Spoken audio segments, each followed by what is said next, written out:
අන්තර්ජාලය නිසා ජීවිතේ නැති කරගත් අය වගේම ජීවිතේ දිනන අයත් අපි දැකලා තියෙනවා. අපි එහෙම කියන්න හිතුවේ එක එක සිද්ධිවලින් අන්තර්ජාලයෙන් ජනප්‍රිය වෙලා කා අතරත් ප්‍රසිද්ධ වුණු චරිත පසුගිය කාලේ පුරාම බිහි වුණු නිසා. ඒ විදිහේ සිනහ මුසුණු වීඩියෝ කිහිපයකින් හැමෝම දැනගත්ත කෙනෙක් තමයි ගැරිච් අයියා.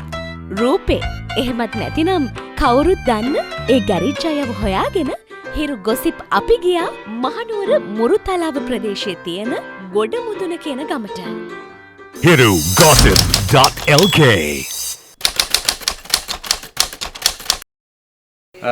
බයිසිකල් සිද්ධිය කියන්නේ ඕක මේ අපි කට්ටිය හිතුවේ ඇත්තම සිද්ධිය කියලා. ඉතින් ඒක ඇත්තම සිද්ධියක් නෙවෙයි. එනමුත් මගේ අර යාළුවෝ දෙන්නෙක් ඉන්නවා. ඉතින් දෙන්න තමයි දැන් මේ ඔය වගේ දෙයක් කරමු කියලා එකපාරටම මට අයිඩියා එකක් දුන්නේ. මොකද අපි මම දැන් අවුරුදු ගානකට දැන් අවුරුදු 5-6කට ඉස්සරලා ඉඳන් අපි ඔය වගේ වීඩියෝ ඔය කරා. නමුත් මේ වගේ ඉතින් අපිට යන්න හම්බුන්නේ නැහැ. ප්‍රසිද්ධියක් ලබන්න හම්බුන්නේ නැහැ. ඒත් එක්කම මට ඉතින් කියන්න ඕනේ අර අපි කරපු දේ ඒක සෙනිකව ඇතිලා යාළුවකව සෙනිකව මේ දෙයක් කරමුද කියලා කරා. ඊට පස්සේ එයා මොකද කරේ ෆ්‍රී ලයිෆ් හරහා තමයි මේක දාලා තිබ්බේ. ඉතින් ඒ දාලා තිබ්බට පස්සේ තමයි ඉතින් මට පාර යනකොට කට්ටිය කතා කරලා අඬ ගහලා මෙහෙම අහනවා. ඒක තමයි ඔතන වුණ සිද්ධිය. ඉස්තර කියන්නේ දැන් ඉතින් මම මේ ගෑරේජ් එකේ දැන් අවුරුදු 8-10ක් විතර වැඩ කරගෙන යනවා. ඉතින් අවුලක් නෑ. ඉතින් මම තමයි ඉතින් ඔක්කොම කරගෙන යන්නේ. කියන්නේ මැකැනික් සබ්ජෙක්ට් එක ඔක්කොම කරන්නේ මම. නමුත් ඉතින් මම අර දෙයටත් ලැබී මොකද විනෝදාත්මකව තමයි මම ඉන්නේ. කොච්චර වැඩ කරත් මහන්සියක් දැනෙන්නේ නැහැ. අපි බුම්බගෙන ඉන්නේ නැහැ. අපි සන්තෝෂෙන් තමයි කොච්චරවත් ඉන්නේ. ඒත් එක්කම ඉතින් මම ඉස්සෙල්ලා හමුදාවේ හිටියේ. ඉතින් ඕකේ ඉඳලා කැෂුවල්ටි වුණාට පස්සේ දුන්න කෝස් එකක් තමයි ඉතින් තවත් ඉතින් මම සිවිල් එකට හරි ඇවිල්ලා මේ කරගෙන යනවා මේක. දැන් ඉතින් අවුලක් නැහැ. දැන් ඉතින් හොඳ ඉන්කම් එකක් එනවා. ඉන්කම් එක එන ගමන් අර විදිහට ඉතින් අපි වැඩත් කරගෙන යනවා. ඉතින් ඉගෙන ගත්තා කියන්නේ මම ඉතින් ඉගෙන ගත්තේ නෑ. ඉතින් ස්වභාවික තිබුණ දෙයක්. මම ඉතින් ගෑරේජ් එකේ හිටියත් මේ හිටියත් යුද හමුදාවේ හිටියත් යුද හමුදාවේ ඇතුළෙත් මං ඉතින් අර තියෙන ට්‍රෙඩ් එකත් එක්ක කට්ටියට නිකන් රංගපෑමක් කරගෙන යනවා. ඒ කියන්නේ ඒගොල්ලන්ට විහිළුවක් වගේ ඉතින් කරගෙන ගියපුවාම ඒගොල්ලෝ තියෙන ට්‍රෙඩ් එක නැති වෙලා යනවා. ඉතින් ගෑරේජ් එකේ හිටියත් ඉතින් කට්ටියත් එක්ක මම ඉතින් මාගේ ගෝලියෝන්ට උනත් මේ මම ඉතින් විහිළු කරන තමයි ඉන්නේ. මොකද ඒ ගෝලියෝ උනත් මට එතකොට අර පොඩ්ඩක් ලං වෙනවා වැඩි. ඉතින් ඒ වගේ තමයි මම රංගපාන්න පොඩ්ඩක් පුරුදු වුණා. මට මේ සහජය කියන්නේ හැකියාවම නිකන් තිබ්බා. මම ඉස්කෝලේ යන කාලේ රංගපෑවා. හොන්ටටම රංගපෑවා ඉස්කෝලේ යන කාලේ වැඩක් නැහැ කියලා. ඉතින් මේකෙත් හැමතැනම ඉතින් මම ඉතින් කරන්නේ හැමතැනම රංගපාන්න එක තමයි.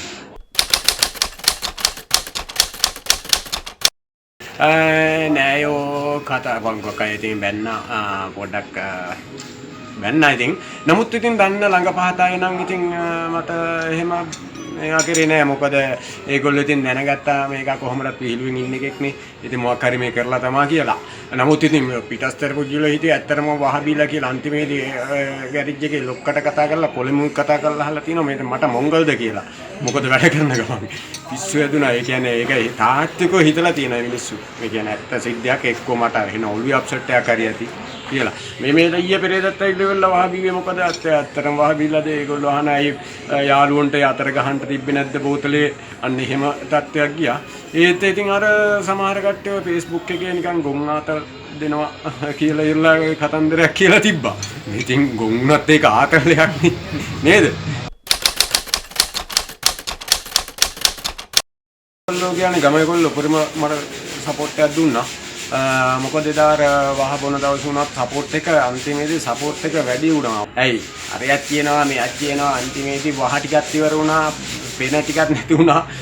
මල්ලා වින්නහියක් වුණා. ඉතින් ඒකල වැටලා යනකොට දන්නේ නැද්ද එක එක්කනාගේ සපෝට් එක වැඩි වීම නිකන් අර පොඩ්ඩක් තොර වුණා එතනදී. වෙන අවුලක් නැහැ. ඉතින් සපෝට් එක වැඩි කියන්නේ ඉතින් මට ඉන්නවා ගමේ කොල්ලෝ ආයෙන ප්‍රමාණයක් ගමේ කොල්ලෝ තමයි ඔක්කොම කරන්නේ. ෂෙයා කරේ ගමේ කොල්ලෝ. ගමේ කොල්ලන්ගෙන් තිබ්බ ඒ සපෝට් එකත් එක්ක තමයි මම පොඩ්ඩක් අර ඒක ගිහිල්ලා ප්‍රසිද්ධියටපත් වුණේ. ඒක තමයි උනේ ඔතන ගොඩ. ඒ අනිවාර්යෙන්ම යනවා පොඩ්ඩක් තිබ්බ chance එක තිබ්බොත් එහෙම දෙන්න මට. කවුරු හරි ප්‍රොඩක්ට් එක නම් කවුරු හරි ඔත් ඒ චුට්ටක් මාව දැනුවත් කරන්න අනිවාර්යෙන්ම යනවා. මේ ජොබ් එකත් එක්ක මම ඉතින් ඒක කරනවා. කැමති නළුවෝ දෙන්නෙක් ඉන්නවා. කැමති නළුවෝ දෙන්න ඉන්නවා. මොකද බන්දු සමරසිංහ මහත්මයායි ටෙන්ෂන් කොරේ මහත්මයායි. මොකද මම කැමති මේ ජෝක්නේ. මගේ ජෝක් කියන්නේ. ඒ වගේම පැත්තකින් තවත් එක්කෙනෙක් ඉන්නවා. රංජන් රාමනායක මහත්මයා. වන් ෂොට් එකේ ආයේ නොකවුට්ම තමයි. ඉස්සරහට මේ රැකියාව ඉතින් මම ගෑරේජ් එකේ වැඩ කරගෙන ඉන්න ගම මේ ඉස්සරහට ඔය වගේ වීඩියෝ ටිකක් කරලා ඉතින් ෆන් එකේ තමයි ඉන්න බලාපොරොත්තුව.